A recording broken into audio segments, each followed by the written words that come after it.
Hello everyone. आज का question है prepare the truth table for K map.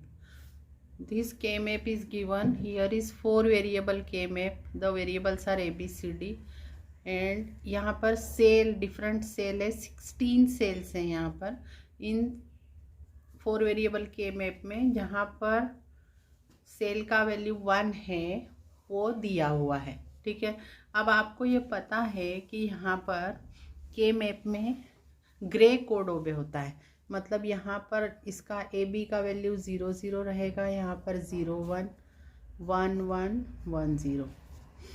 CD का वैल्यू यहाँ पर 0 0, ये इन सेल्स में 0 1, यहाँ पर 1 1 और यहाँ पर 1 0, राइट। तो उस हिसाब से इन सेल्स के नंबर होते हैं 0 1 2 3 4 5 6 7 8 9 10 11 12 13 14 एंड 15। ठीक है, मतलब अब यहाँ पर जहाँ पर 1 है, जिस सेल में 0 नंबर की सेल की वैल्यू 1 है, 5th नंबर की सेल में 1 है, 7th नंबर की सेल में 1 है, 15th नंबर की सेल में 1 है, 14th नंबर की सेल में 1 है एंड 9th नंबर की सेल में 1 है, और बाकी सब जगह 0 है। जहाँ पर वैल्यू नहीं कुछ दी है मतलब वहाँ पर 0 है। ये 1 जहाँ पर होता है उसे मिन टर्म बोलते हैं, और जहाँ पर 0 होता है वहाँ पर मैक्स टर्म होती है। तो जहाँ पर कुछ नहीं है वहाँ पर हम 0 लिख देते हैं। ठीक है, अब ये जो 4 वेरिएबल के आप 0 से लेकर 15th तक के बाइनरी नंबर लिख लें, है ना। तो वो बाइनरी नंबर्स आपको पता है कैसे लिखने होते हैं, है ना, वो मैं आपको बताती हूँ। तो आप ये ट्रूथ टेबल बनाना, मतलब ABCD 4 वेरिएबल की वैल्यू 0 से लेकर 15 तक, मतलब टोटल 16 वैल्यू आपने ये लिख ली है। देखिए 0 0 0 0 मतलब 0, 0 0 0 1 मतलब 1, 0 0 1 0 मतलब 2। इसी तरीके से आप नीचे तक आ गए हैं, तो ये हो गया 1 1 1 1 मतलब 15। तो हर सेल के आगे जो उसका वैल्यू दिया हुआ है उस वैल्यू को हम यहाँ पर लिख देंगे। जैसे कि आपने देखा है, आप के मैप का जो आपको के मैप दिया है उसमें देखिए कि 0 नंबर की जो सेल है उसका वैल्यू 1 है, तो हमने यहाँ पर 1 लिख दिया है। फिर 1 नंबर की सेल में 0 है, 2 नंबर की सेल में भी 0 है, 3 नंबर की सेल में भी 0 है, 4 नंबर की सेल में भी 0 है, और 5 नंबर की सेल में जो 5th नंबर दिया है उसमें वैल्यू 1 है, इसलिए हमने यहाँ पर 1 लिखी है ना। देखिए आप चेक देखिए यहाँ पर 5th नंबर में 1 है, 6th में 0 है और 7 में भी 1 है, इसलिए यहाँ पर 0 1 1 0 मतलब ये 6th है, इसमें 0, 7 में 1 है, 0 1 1 1 में 1 है, फिर 8 नंबर पे भी 0 है, 9 नंबर पे 1 है, और 9 नंबर के बाद 10 11 12 13 में 0 है। तो 10 मतलब 1 0 1 0 10, इसमें भी 0 है, 11 में भी 0 है, 12 में भी 0 है, 13 में भी 0 है, और 14th और 15th नंबर की सेल में 1 है। तो 14th नंबर मतलब 1 1 1 0, ये 14th इसलिए 1 लिख दिया है, और 1 1 1 1 मतलब 15th इसमें 1 है, तो इन दोनों में 1 है वैल्यू। तो ये हमने सारी वैल्यूज़ के मैप के डायग्राम में से लिखी है। तो ये है ट्रूथ टेबल, है ना। तो ये आपका क्वेश्चन ओवर हुआ।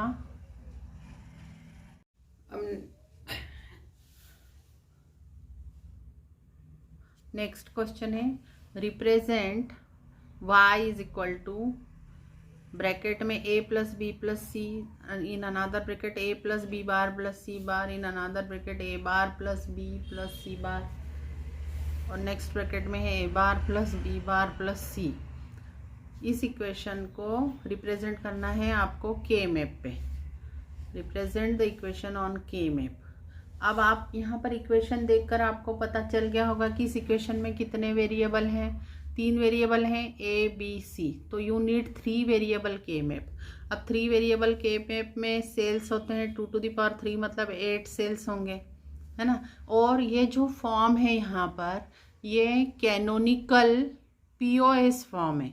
देखो प्लस किया है यहाँ पर, हर ब्रैकेट में प्लस है, फिर उसका मल्टीप्लिकेशन हुआ है, मतलब प्रोडक्ट ऑफ सम वाला फॉर्म है, पीओएस फॉर्म है ये, है ना। तो पीओएस फॉर्म में जो ईच टर्म होती है वो मैक्स टर्म होती है। ये मैक्स टर्म है, चारों मैक्स टर्म है, और मैक्स टर्म की वैल्यू 0 होती है। तो मतलब इन चारों मैक्स टर्म की वैल्यू 0 होगी, मतलब इन 8 सेल्स में से 4 सेल्स की वैल्यू 0 होगी। अब हम वो देख लेते हैं कि पीओएस फॉर्म के लिए कैसे के मैप बनाते हैं। तो यहाँ पर 8 सेल्स तो बनाने ही हैं आपको।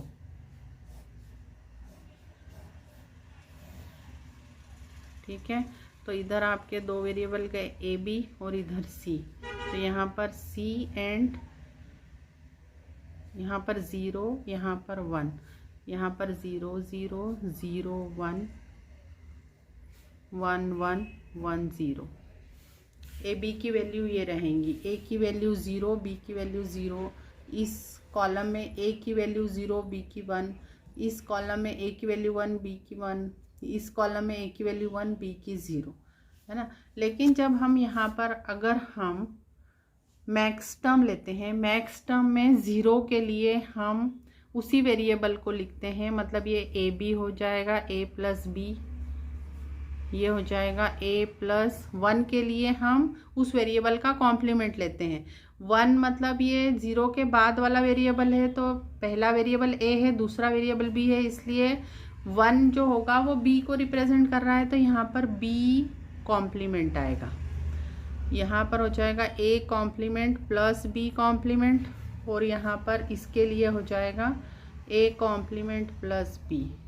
अब यहाँ पर जब 0 रहता है तब वही वेरिएबल रहता है, मतलब c, और 1 रहेगा तो c बार। ये याद रखना है। पीओएस और एसओपी में ये चेंज रहता है कि एसओपी फॉर्म में जो हम लेते हैं उसका ठीक अपोजिट पीओएस फॉर्म में लेते हैं। तो यहाँ पर 0 के लिए आप वही वेरिएबल लेंगे और 1 के लिए उस वेरिएबल का कॉम्प्लीमेंट लेंगे। अब आपको 0 लिखना है a plus B plus C. तो a प्लस बी प्लस सी कौन सी सेल आ रही है? पहले तो आप a प्लस बी सिलेक्ट कर ले, a प्लस बी, तो ये a प्लस बी है ना। और इसी के साथ ये तो c बार वाला हो गया, तो ये c है, a plus B plus C, तो यहाँ पर 0 है। अगला है a plus B bar plus C bar, तो a प्लस बी बार ये हो गया, और c बार मतलब ये वाला हो गया, तो a plus B bar and c bar, मतलब यहाँ पर 0 हो गया।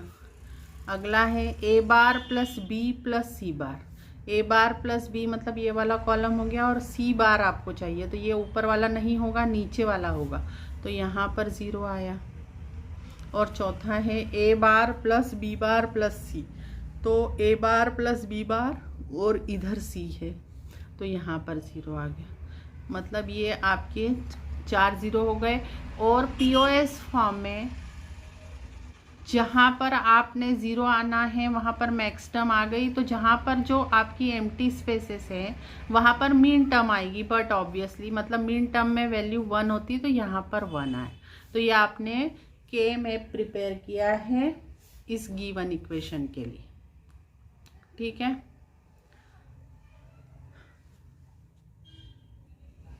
और इसके अंदर जो सेल की नंबरिंग होती है वो होती है 0 1 2 3 4 5 6 एंड 7, ठीक है। हेलो एवरीवन, अब हम क्वेश्चन करेंगे represent equation on K map. ये वाली जो इक्वेशन है y is equal to a bar b bar c plus a bar b c bar plus a b bar c bar plus a b c, इसको हमें के map पे represent करना है। अब यहाँ पर आप देखिए कि ये 3 वेरिएबल इक्वेशन है, यहाँ पर 3 ही वेरिएबल है a b एंड c, तो तो आपको 3 वेरिएबल के मैप बनाना है।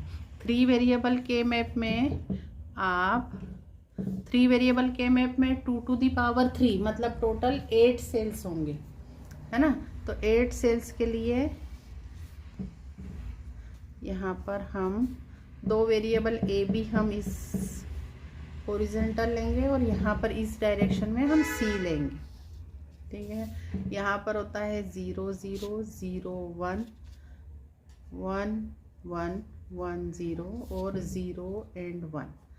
अब ये यहाँ पर जो दिया हुआ है ये मीन टर्म है, एसओपी फॉर्म है ना, सम ऑफ प्रोडक्ट फॉर्म है, मतलब मीन टर्म की वैल्यू दी हुई है यहाँ पर। तो मीन टर्म के लिए यहाँ पर जो पहली आप 0 जब रहता है मीन टर्म वाले केस में, जब 0 के लिए आप ए की वैल्यू जब 0 है तो उसे ए बार लेंगे, बी की वैल्यू 0 है तब उसे बी बार लेंगे, और जब 1 होगी तब उसे ए बी लिखेंगे। जैसे यहाँ 1 1 है तो ए बी लिखा, यहाँ पर 0 0 है तो आप इसे ए बार बी बार लिखेंगे। यहाँ पर 0 है और 1 है मतलब ए पहला वेरिएबल ए है तो उसकी वैल्यू 0 है मतलब ए बार बी, दूसरा वेरिएबल 1 है। यहाँ पर पहला वेरिएबल 1 है, पहला वेरिएबल आपका ए है तो ए और दूसरा वेरिएबल 0 जो कि बी है तो इसलिए बी बार आ जाएगा, ठीक है। 0 के लिए आप लेते हैं बार मतलब यहाँ पर ये सी बार, और 1 के लिए सी। ये आप लेते हैं मीन टर्म के फॉर्म के लिए, ठीक है। तो मीन टर्म के फॉर्म के लिए आपने ये ले लिया। अब देखिए ए बार बी बार सी मतलब कौन सा सेल, ए बार बी बार मतलब ये दोनों सेल, उसमें से सी वाला कौन सा होगा, सी इसमें है या ऊपर सी बार है तो ए बार बी बार सी मतलब ये वाला सेल, यहाँ पर आप 1 लिखेंगे। दूसरा है ए बार बी सी बार, तो ई सी बार मतलब ए बार बी और सी बार मतलब ये वाला, तो ये कॉमन आ गया ये,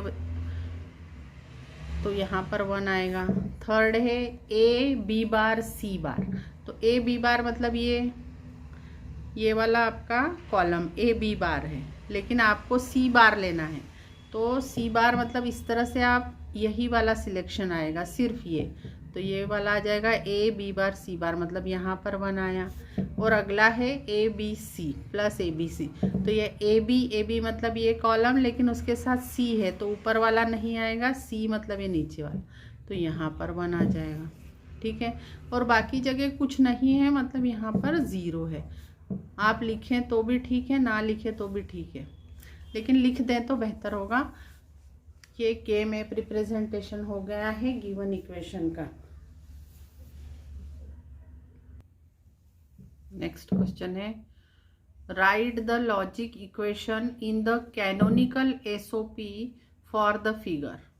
this figure is given means के मैप इज गिवन।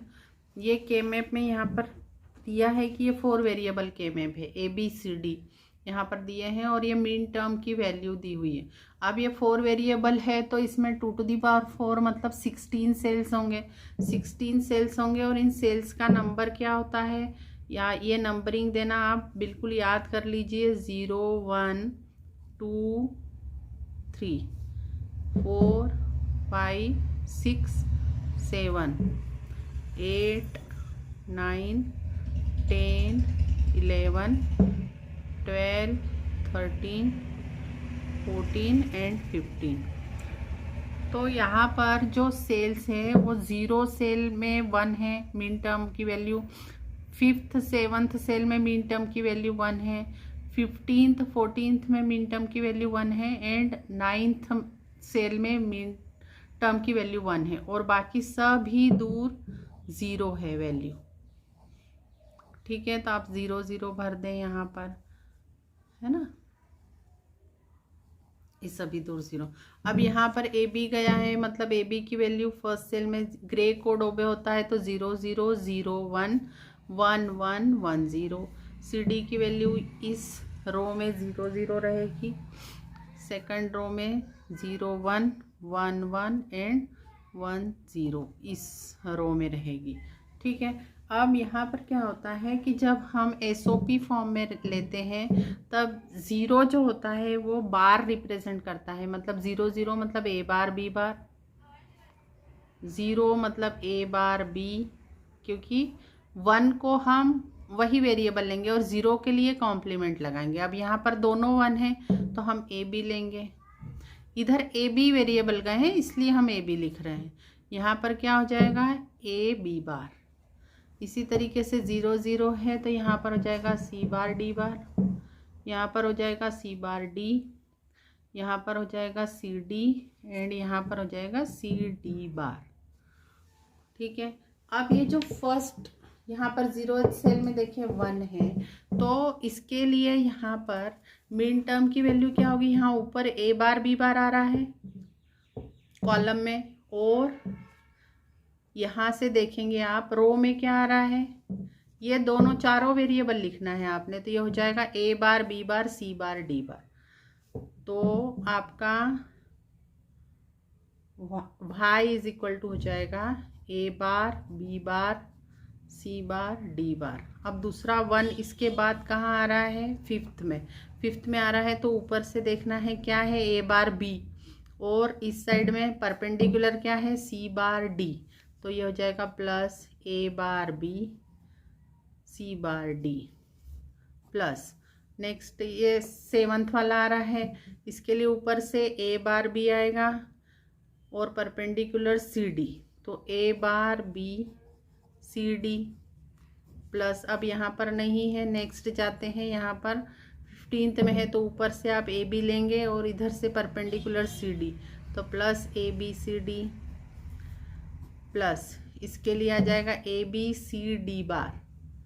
देखिए इधर से ऊपर से आया ए बी, हम इसके लिए लिख रहे हैं 14 के लिए, और इसके परपेंडिकुलर वेरिएबल आएंगे सी डी बार, तो आ जाएगा a b c d bar plus अभी एक 1 बचा है 9th में बचा है तो ऊपर से आएगा ए बी बार और परपेंडिकुलर जाएंगे तो सी बार डी, तो ए बी बार सी बार डी।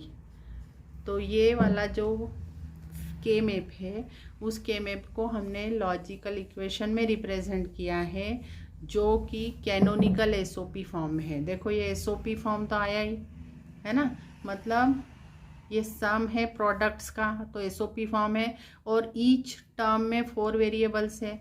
जितने वेरिएबल्स हैं क्वेश्चन में वो सारे वेरिएबल ईच टर्म में प्रेजेंट होते हैं, तब वो कैनोनिकल एसओपी फॉर्म होता है। तो ये एसओपी फॉर्म हो गया। Thank you for watching the video.